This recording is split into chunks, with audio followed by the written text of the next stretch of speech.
बोधिसत्व बाबा साहब भीमराव अंबेडकर के बारे में निजी तौर पर आप कितना कुछ जानते हैं? क्या सिर्फ इतना कि उनका जन्म मध्य प्रदेश के महू में हुआ, या सिर्फ इतना कि उनकी शिक्षा दीक्षा लंदन स्कूल ऑफ इकोनॉमिक्स और कोलंबिया विश्वविद्यालय से हुई, या सिर्फ इतना कि उन्होंने अस्पृश्यता को लेकर के एक बड़े पैमाने पर मुहिम चलाई थी? दोस्तों नमस्कार, मेरा नाम अर्जुन है और आप जुड़े हैं अपने चहेते स्वराज समाचार के साथ। इस वीडियो फ्रेम को आप जरा गौर से देखिए, जहां वीडियो में स्पष्ट देखा जा सकता है कि एक विद्यालय के प्रबंधक महोदय प्रिंसिपल के साथ, विद्यालय के टीचिंग स्टाफ के साथ बाबा साहब भीमराव अंबेडकर के चित्र पर पुष्प अर्पित कर रहे हैं। अब आपको पूरा मामला समझ में नहीं आया होगा, लेकिन आपको बताते चलें कि यह तस्वीरें जौनपुर मुख्यालय से लगभग 15 किलोमीटर दूर गौरबादशाहपुर थाना क्षेत्र के सुप्रभात चिल्ड्रंस एकेडमी की हैं, जहां 14 अप्रैल के दिन रविवार की वजह से अगली तारीख को बाबा साहब भीमराव अंबेडकर की 134वीं जयंती मनाई गई। विद्यालय परिवार के टीचर्स शामिल थे, बच्चे शामिल थे और वक्ताओं ने भी बहुत सारी बात कही। फिर इस कार्यक्रम के दौरान वक्ताओं ने क्या कुछ कहा, आइए आपको सुनवाते हैं।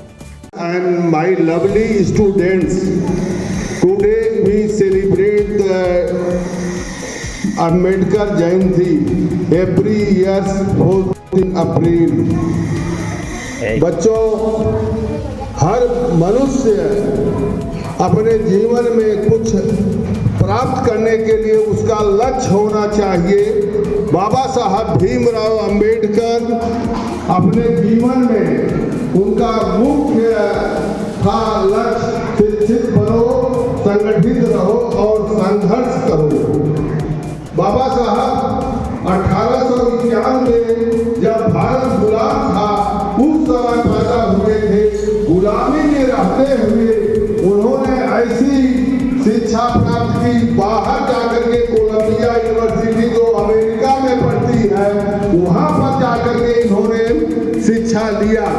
और जब भारत आजाद हुआ तो उसका संविधान कमेटी बनी, जो 1950 26 जनवरी 1950 को भारत का संविधान लागू हुआ है। हम लोग जब नौकरी में थे, आज के 10 साल पहले वर्ष 2014 में यही मेंबर ऑफ पार्लियामेंट का चुनाव हो रहा था।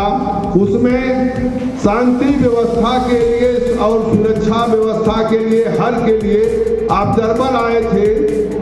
तो उसमें मुख्य ऑब्जर्वर जो थे वो बताए कि दुनिया में भारत में सबसे ताकतवर चीज का नाम बताएंगे।